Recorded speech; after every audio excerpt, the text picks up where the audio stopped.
Muy buenos días, buenas tardes o buenas noches, dependiendo de a qué horas estén viendo este video. Les saluda el licenciado Marcos Jaime García Charles, coordinador adjunto de la Clínica de Psicología UBNE, junto con la licenciada Isa Ordóñez, la cual es la directora general de todas las clínicas de la Universidad UBNE, tanto Campus Santa Catarina como Campus Apodaca. Un servidor simplemente trabaja en el área de Santa Catarina. Y bueno, quería hacerles esta presentación para todas las personas que no tuvieron la oportunidad de estar en presencia, entre comillas, conectados en este Zoom, que es en cuyo tema estuvimos viendo lo que son las e-terapias, o mejor conocidas como la psicoterapia online. ¿De qué vamos a hablar? Bueno, básicamente, en resumen, queremos ver qué es lo que debemos de saber antes de arrancar con esta modalidad, ya que, como se podrán imaginar, la misma es un poco distinta a la terapia presencial. Así que vamos a ver algunos antecedentes un poquito históricos y después ya entramos en forma de lo que es y cómo funciona y qué necesitamos saber antes de arrancar como psicoterapeutas online, ya sea tanto en la clínica como de manera personal cuando ustedes ya estén egresados y quieran abrir sus servicios, obviamente. Primero que nada, reforzando sus conocimientos con mayor preparación y después ya incursionar en esta modalidad. ¿Ok? Arrancamos.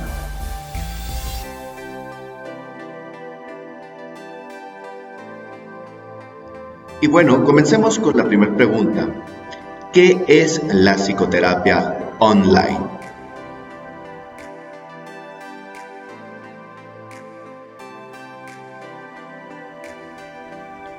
Pero antes de responder a esta pregunta, revisemos algunos antecedentes.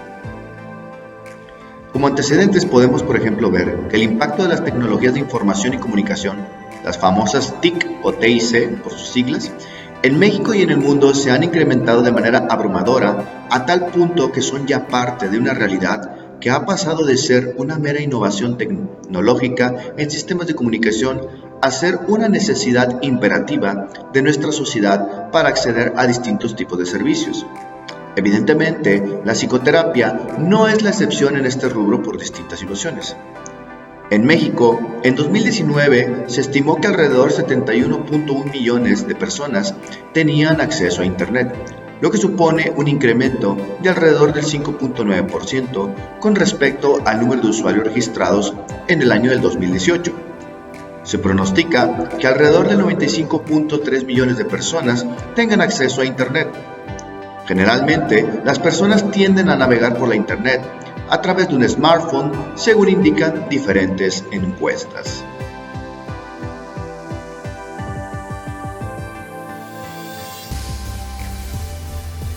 En correspondencia con lo que les hablaba de lo anterior, aquí tenemos una gráfica de 2015 a una estimación aproximada del 2025 y podemos ver el orden que se va incrementando en la cantidad de usuarios que se esperan desde el año 2015 que se están haciendo estos censos sobre la cantidad de personas que están utilizando Internet o que tienen acceso a Internet, que empezamos por ahí alrededor de 58.14 millones, hasta el 2025, que se estima que pueda llegar a 95.31 millones de personas. ¿Ok?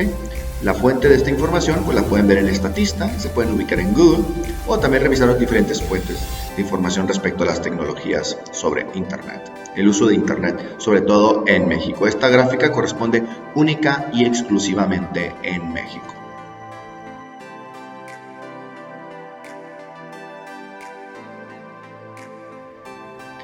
Revisión de las ciberterapias. Los inicios en el empleo de las nuevas tecnologías de la información y comunicación en el ámbito de la salud podrían datarse alrededor de 1960, con el objetivo de enviar imágenes radiográficas. En el caso de la psicología clínica, el comienzo del uso de las TICs podría situarse cuando Whitson, Affleck y Johnson en 1961 emplearon la videoconferencia. Posteriormente también lo realizó Weizenbaum. En 1966 se diseñó el programa ELISA y su aplicación Doctor, que simulaba las respuestas no directivas de un terapeuta de orientación rogeriana. Hace unos 15 años se llegaban a vaticinar los usos de la realidad virtual en el entorno terapéutico, recomendando la necesidad de estudiar estos nuevos entornos de comunicación. Actualmente, uno de los campos que más se abre camino en el uso de las TICs en psicología clínica es la incorporación de Internet al trabajo del terapeuta. Esta incorporación implica desde disponer de publicidad online hasta desarrollar tratamientos en la web. Es por ello que algunos sostienen que estamos presenciando el nacimiento de una nueva forma de tratamiento, que es la intervención mediante Internet.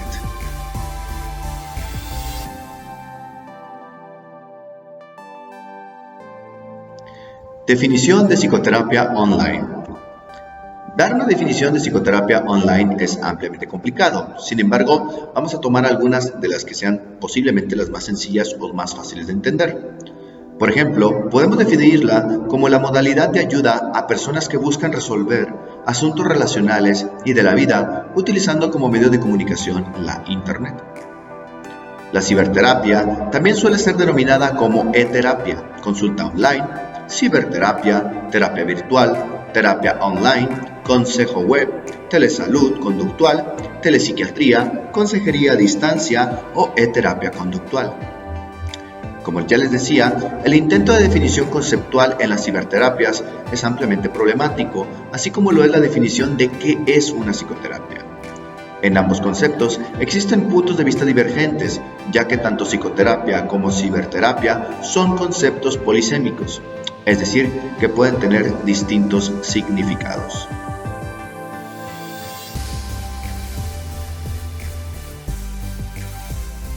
Requisitos y recomendaciones para la psicoterapia online o e-terapias.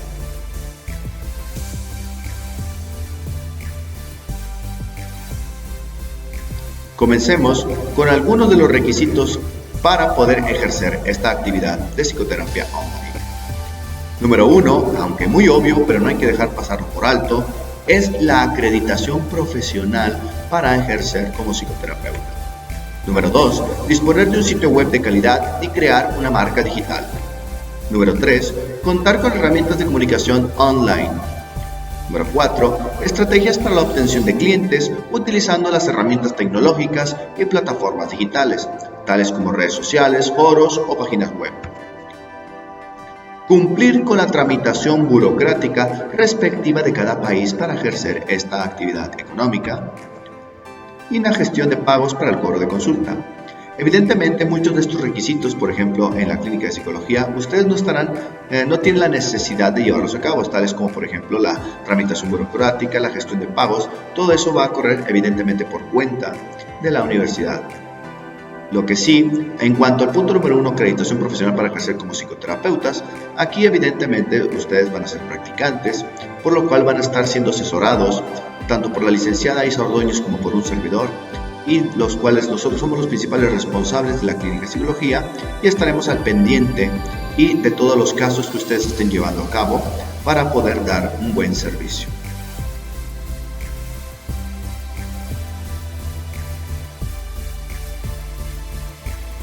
Ahora pasemos con las recomendaciones. Número 1. Familiarizarse y dominar la plataforma y las herramientas de comunicación. Esto es vital, es muy importante, ya que de la misma manera tenemos que poder asesorar también a nuestros pacientes en caso de que tengan alguna dificultad técnica y poder ayudarles a ellos también a familiarizarse con las herramientas que utilizamos para poder llevar a cabo la psicoterapia online. Número 2. Evidentemente, poseer el hardware y software de comunicación necesarios para hacer eficiente la comunicación. Si alguien tomó clases de computación, sabrán que algunos ejemplos de hardware son, por ejemplo, la cámara web, el micrófono, el smartphone, etc. Es decir, todo lo que es tangible del equipo. Y algunos ejemplos de software son la cuenta de correo electrónico, plataforma en común con el psicoterapeuta, Facebook, Skype, entre muchos otros. Es decir, el software son todos los programas y aplicaciones que están dentro del hardware. Número 3. Utilización de herramientas para el registro de información. Número 4. Utilización de herramientas o ingenio para la aplicación de diferentes pruebas psicológicas pertinentes según el caso. Aquí, por ejemplo, tendríamos que utilizar un poquito el ingenio si queremos que nuestro paciente realice alguna prueba psicológica, como por ejemplo algún proyectivo, alguna prueba psicométrica. Quizás tendríamos que pasárselo en un formato en Word, PDF, y que ellos lo puedan resolver y que a su vez nos lo puedan reenviar ya sea escaneado o por medio de una fotografía legible para nosotros poder proceder a su valoración e interpretación. Sin embargo, cabe señalar que es ampliamente recomendable solamente utilizar las pruebas psicológicas siempre y cuando tu supervisor te lo indique, en este caso la licenciada Isa Ordóñez o un servidor. Ser disciplinados y eficientes en el manejo de tiempos de duración de las sesiones de terapia, puntualidad y apegarse estrictamente al rol del psicoterapeuta. Aquí son 3 puntos fundamentales.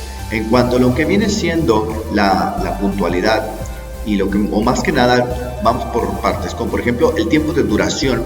El tiempo de duración con la plataforma nos va a durar nada más 40 minutos, que es lo que va a durar la sesión de terapia. A los 40 minutos, la sesión de Zoom se cortará automáticamente, por lo cual nos habrá indicado que la sesión ya terminó, se quede donde se quede. Así que es muy importante aprender a manejar los tiempos. La puntualidad es vital, importante, sobre todo nosotros como terapeutas, poner el ejemplo y tener siempre, no dejar en espera en demasía a los pacientes. De hecho, no hacerlos esperar absolutamente nada. Nosotros debemos estar por lo menos 5 o 10 minutos antes de nuestra cita, aunque sea por conexión online o por internet. Sin embargo, necesitamos estar pendientes de 5 o 10 minutos antes por si llega a ocurrir alguna anomalía, alguna dificultad técnica que tengamos para abrir el Zoom. ¿Ok? Apegarse estrictamente al rol del psicoterapeuta. Esto es básicamente lo que haríamos tal cual como si fuese una terapia presencial. No salirnos nunca del rol de psicoterapeuta.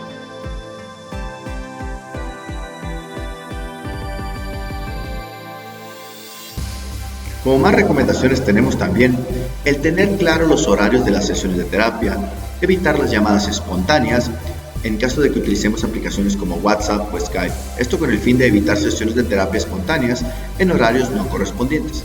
En este caso nosotros estaremos utilizando únicamente la herramienta Zoom, por lo que WhatsApp o Skype quedan descartados. Sin embargo, esto también les puede servir quizás para un futuro, para quien quiera emprender en este tipo de negocio en un futuro, ¿verdad? Ya cuando estén todos bien preparados y ya estén bien capacitados para trabajar en este tipo de modalidad y teniendo su título para poder ejercer como psicoterapeuta.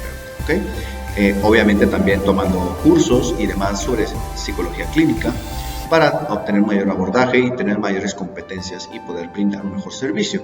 Sin embargo, aquí lo importante es evitar las llamadas espontáneas, es decir, vamos a tener un horario específico para atender a X paciente que va a estar en consonancia con los horarios que ustedes nos otorguen. Es decir, vamos a buscar a los pacientes que se puedan acoplar a los horarios que ustedes tienen. Y únicamente las sesiones serán de acuerdo a los horarios establecidos. Cualquier cambio de horario o situación extraordinaria se tendrá que ser revisado por los supervisores de la Clínica de Psicología, tanto la licenciada Isa Ordóñez como un servidor. Tenemos también utilizar las plataformas que mantengan la confidencialidad de la información para evitar fugas de la misma. Esto es muy importante si quieren emprender este tipo de servicio posterior, ya cuando en el futuro que ustedes quieran poner su negocio como sus servicios, que han prestado sus servicios como psicoterapeutas online. Es muy importante que conozcan bien las plataformas y el uso de las mismas para evitar fugas de información. Conocer los límites que tiene la modalidad de las e-terapias es muy importante y esto lo voy a abordar más adelante. Tener un plan A y un plan B en caso de que haya fallas en las plataformas o en la conexión. Esto es muy importante. Es decir, si tenemos algún problema con la conexión, algún problema con el paciente, pues tener por un número de referencia que ellos nos puedan llamar. En este caso ellos van a tener el número de la Clínica de Psicología. Y si llegan a tener algún tipo de problema, pues se van a comunicar directamente. Ya veremos qué podemos hacer para poder resolverlos. Pero en el caso de ustedes que quieran emprender como psicoterapeutas online ya en un futuro, les recomiendo siempre tener un plan A y un plan B en caso de que sean ustedes los únicos que agenden y atiendan al mismo tiempo.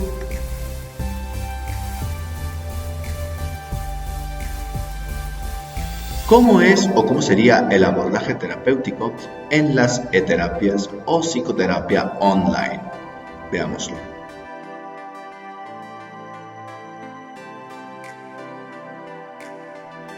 Hay un punto que es fundamental tanto en la e-terapia como en la terapia normal, que es el encuadre.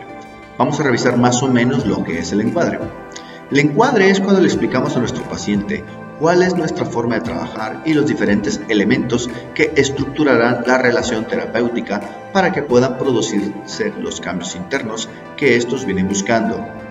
Lo que sostiene al paciente es el terapeuta a través de la relación terapéutica. Esto es muy importante. Y esta, a su vez, estará apoyada por los diferentes elementos que conforman el encuadre psicoterapéutico. El encuadre aporta la estructura o el marco de referencia que necesita la relación para que el paciente sane lo que necesite. Cuando en el transcurso de la terapia surjan dificultades, el encuadre nos va a permitir mantenernos orientados. Básicamente, en resumen y en términos coloquiales, el encuadre es poner las cartas sobre la mesa sobre cómo se va a trabajar, los horarios en los que se van a estar viendo, la duración de las terapias y algunos elementos más que podemos ayudar para que el paciente lo tenga muy claro y nosotros tener mayor facilidad. También existe la posibilidad de que el paciente se pueda salir un poquito del encuadre, por lo cual tendríamos que reencuadrar. Esto es bastante normal y no hay por qué alarmarse en caso de que el paciente se esté saliendo del encuadre. Simple y sencillamente tendremos que volver a reencuadrar. Muy importante.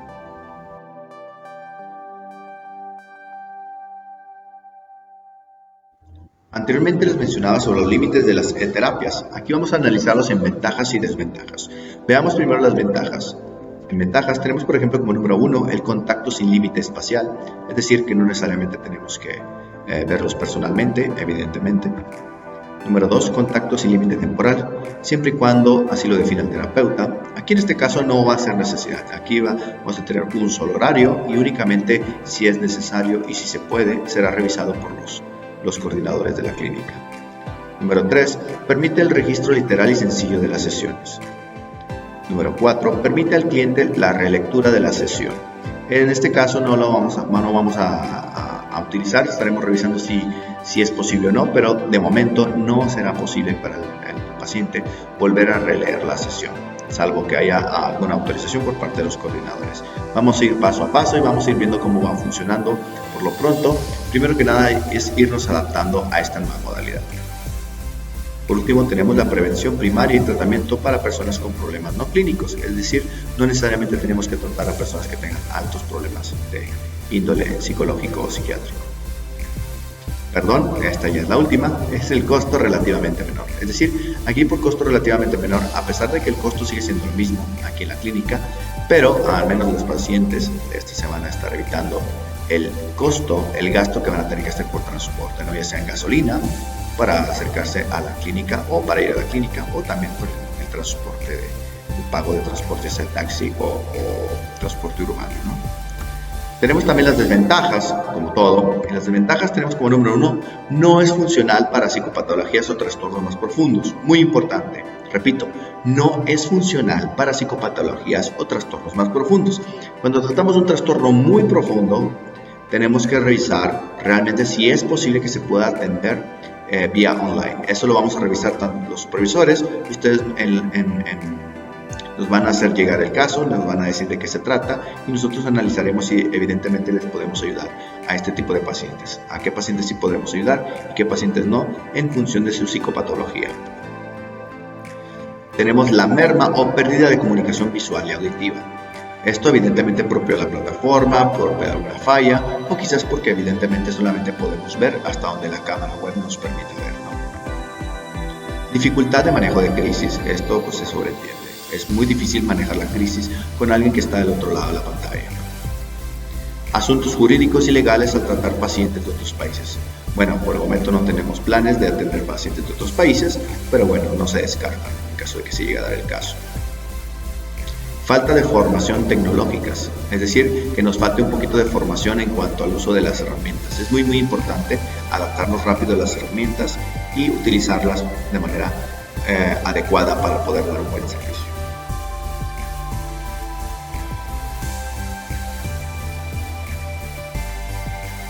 Ya casi vamos cerrando, pero no quiero irme sin decirles esto.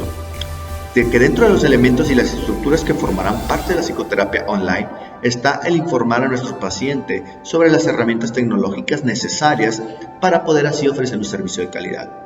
Esto no es negociable, es decir, deberemos contar con las herramientas tanto terapeuta como paciente. Repito, debemos de contar con las herramientas tanto terapeuta como paciente que nos permitan tener contacto visual, auditivo y tener una comunicación síncrona, es decir, al mismo tiempo. Nada de grabaciones que podamos revisar posteriormente, no, tiene que ser en tiempo real.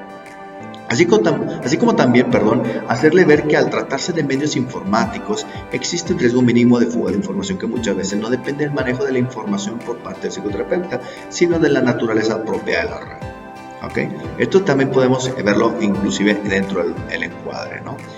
Con esto no queremos decirle al paciente que inevitablemente va a haber fuga de información, no, sino que existe un riesgo mínimo, pero muy mínimo, de que la información se pueda fugar. ¿Okay? ¿Por qué? Porque son herramientas informáticas de las cuales muchas cosas no dependen de nosotros, como por ejemplo los hackers, ¿no? De los cuales pues, es muy difícil que nosotros nos podamos deshacer de ellos. Siempre van a existir. Es un riesgo mínimo, sin embargo es parte de lo que conlleva la naturaleza propia de la red, como lo venía describiendo. ¿Okay?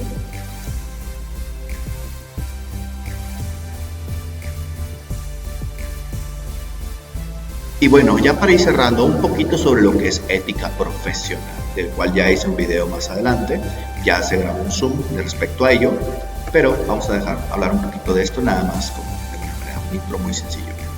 Es decir, además del manual de código de ética que utilizamos los profesionales de la salud mental, es absolutamente necesario irnos familiarizando con las implicaciones naturales debido al uso de las tecnologías, sus ventajas y desventajas que ya las vimos, las cuestiones de índole legal y las limitaciones en cuanto a los alcances o delimitaciones que puede abarcar la modalidad de psicoterapia online. Aquí les estoy compartiendo un enlace con este profesor, con el doctor Andrés López de la Llave Rodríguez. Él es profesor de metodología de las ciencias del comportamiento de la Facultad de Psicología de la UNED, allá en España. Y en este enlace ustedes podrán ver un video que se titula Más allá del código deontológico. ¿Qué es el código deontológico? Es el código de ética. La deontología es la rama de la filosofía que estudia la ética profesional, específicamente para no hacerles tan largo el concepto. ¿Okay? En este enlace ustedes podrán ver el video donde el doctor Andrés López de la Llave nos estará hablando sobre lo que viene siendo la deontología dentro de la rama de la psicología online, básicamente la psicoterapia online. Por mi parte es todo. Les agradezco que vean este video, por favor. Lo voy a subir a la plataforma de canal de YouTube de la clínica. Para todos aquellos que no hayan podido estar presentes durante el Zoom de esta charla, creo que fue la primera o la segunda que dimos. Y bueno, es muy importante que ustedes tomen en cuenta estas consideraciones. Como se podrán dar cuenta, muchas de ellas, si no es que más del 50% de ellas, ya son tomadas por la propia clínica, la universidad, es decir, no van a tocar ustedes absolutamente nada. Ustedes simple y sencillamente se van a dedicar al tratamiento directo con los pacientes, es decir, al trato directo, la psicoterapia en sí. Pero sí es muy importante que ustedes conozcan a profundidad para quienes a futuro quieran trabajar en esta modalidad o quieran incluir como parte dentro de sus servicios este tipo de modalidad, para que se den cuenta de las implicaciones, las ventajas, las desventajas y qué requisitos se necesitan para poder incursionar en esta forma de servicio. ¿Okay? Por mi parte es todo. Licenciado Marcos Jaime García Charles, coordinador de la Clínica de Psicología UMNE, Campus Santa Catarina, Nuevo León. Que tengan un excelente día.